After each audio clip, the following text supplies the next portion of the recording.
Père, du Fils et du Saint-Esprit, un seul Dieu. Troisième dimanche du Kiak, c'est la visitation. La visite de la Vierge Marie à sa cousine Élisabeth. Beaucoup de monde demande de quelle parenté entre la Vierge et Élisabeth. Dans le jour des 16 Achir, on lit dans le Sénexar qu'il y avait un homme qui s'appelait Mitsat. Elle avait 3 filles. Une qui s'appelle Marie, c'est la mère de Salomé. L'autre qui s'appelle Sophie, c'est la mère d'Élisabeth. La troisième, elle s'appelle Anne, c'est la mère de la Vierge Marie. Donc, la Vierge Marie, la cousine d'Élisabeth.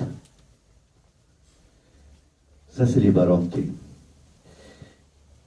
On a attendu le premier dimanche l'annonciation à Zacharie. Zacharie ne croyait pas.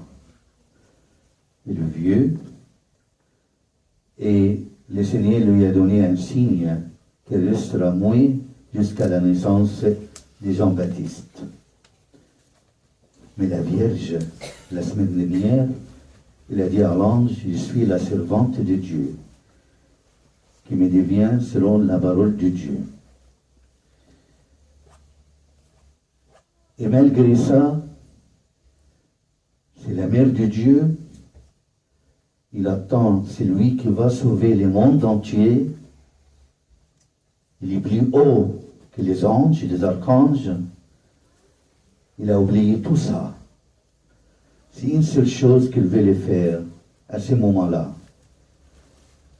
Il n'a rien pensé que Dieu allait chez Élisabeth et rester avec elle jusqu'à la naissance des gens.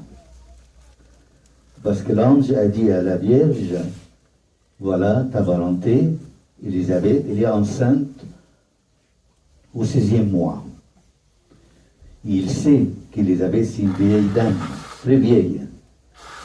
Il a besoin d'aide. Et entre où il habite la Vierge et où il habite dans les Judée Élisabeth, 60 km dans les montagnes. Au 1er siècle, imaginons un peu. Il n'y avait pas de moyens de transport. Laine. On utilise laine à cette époque, parce que le Christ lui-même, il a utilisé laine le jour du Rameau. Alors, et malgré ça, une seule chose dans la tête de la Vierge, c'est d'y aller et servir sa cousine Élisabeth. La Vierge n'a pas parlé beaucoup, nous savons tous. La Vierge, elle a parlé quelques phrases et la louange de la Vierge, c'est tout. Mais depuis cette histoire jusqu'à maintenant, ça fait 20 siècles à peu près, il y a 10 millions, même 10 millions et 10 milliards de livres étaient écrits sur la Vierge. Elle n'a pas parlé, mais le monde entier parlait d'elle. Elle n'était pas prédicatrice, mais elle-même, elle était prédiction, elle était évangile vivant, la Bible vivante. Dès qu'il a entendu que sa cousine Élisabeth est enceinte, tout de suite et vite, il va chez Élisabeth pour servir Élisabeth. Alors là, c'est un peu pour nous que nous servons le Christ. Vous savez, Saint Jean, il parle de 2 disciples. Un qui était orgueilleux dans l'Église. Il veut être le premier. Il n'accepte pas les autres. Il n'aime pas recevoir les gens. Il n'aime pas être aimable avec les gens dans l'Église. Et c'est lui qui voulait toujours les premières places. Il s'appelle Dietrefès. Dietrefès, il veut être les premières. Mais il a tombé vite.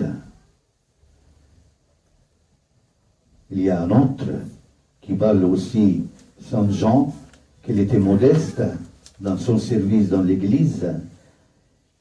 Et il s'appelle Caïs, et celui-là, il a eu la gloire de servir le Christ. Alors, c'est comment tu sers le Christ dans l'Église. Est-ce que tu sers l'Église avec le Christ avec orgueil ou avec amour avec tout le monde? Et comme il a dit Saint Augustin, l'Église, c'est l'hôpital où il y a un vrai médecin. On ne comprend pas l'Église que ça. C'est l'hôpital où il y a un vrai médecin. Ce n'est pas un tribunal qu'il y a un juge. Non. Il n'y a pas d'orgueil dans l'Église. Il n'y a pas de première place dans l'Église. Il n'y a que l'amour.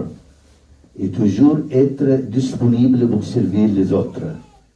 Comme il a fait la Vierge Marie. Quand on parle de la modestie, on trouve plus de modestie, plus grande que la modestie de la Vierge Marie.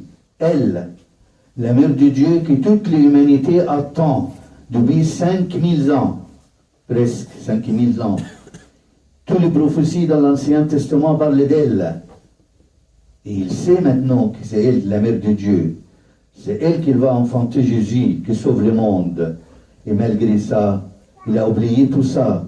Il a oublié la gloire qu'il a eue. Il a oublié aussi le problème qu'il aura. Parce que c'est une vierge qui est devenue enceinte. La bénédiction très dure chez les Juifs. On jette les pierres jusqu'à sa mort. Mais il a oublié tout ça. Il n'a pensé qu'à une seule chose, aller vite chez Élisabeth pour servir sa cousine Élisabeth. Et dès qu'il arrive, dès qu'il donne la paix, la salutation à Élisabeth, l'enfant, Jean, transillit dans le ventre, dans le sein de sa mère. Il voulait se mettre, comme il dit nos saints, il voulait se mettre à genoux devant celui qui est dans les seins de la Vierge, celui qui va sauver le monde. Et pour ça, Jean, après, quand il parle de Christ, il lui dit, c'est lui qui est avant moi, il est plus grand que moi. Malgré que par la nature, la naissance, Saint Jean-Baptiste est plus âgé 6 mois que le Christ. Mais de l'autre côté, non, il est éternel. Le Christ, c'était là depuis le début, sans limite, sans au commencement au soir à la fin. Il est éternel. Et pour ça, Saint Jean-Baptiste, dès qu'Élisabeth attendit seulement la voix de la Vierge Marie, elle était remplie par l'Esprit Saint. Ça, c'est le deuxième point. Il y a des gens, même leur voix, remplie de l'Esprit Saint. Même s'il ne parlait pas, comme la Vierge n'a pas parlé beaucoup, il est rempli par l'Esprit Saint. Comme je vous ai dit souvent qu'il y a un saint qui s'appelle Athénagore. Qu'est-ce qu'il a dit? Il a dit, nous avons des mouets, mais il donne beaucoup de prédictions. Il prêche. Comment ils sont mouets, ils prêchent à la même temps, parce qu'ils sont la Bible vivante. Leur vie prêche la parole de Dieu. Leur vie montre que Dieu existe. Leur vie montre le pardon du Seigneur. Leur vie montre l'amour de Dieu.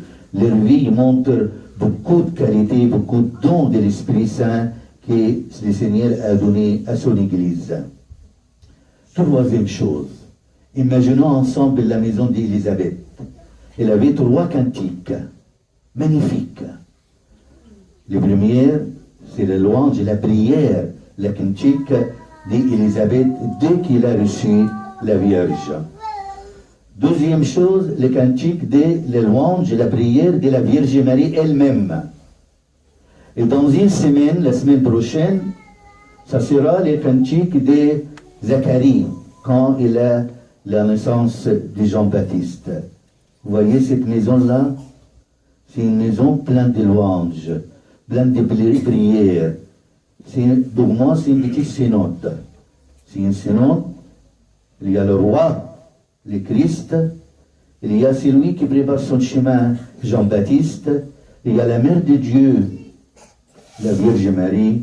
Il y a aussi Élisabeth et son mari, Zacharie. C'est les premiers, pour moi, les premiers saints synodes existaient dans le Nouveau Testament. Alors, ta maison, comment elle est?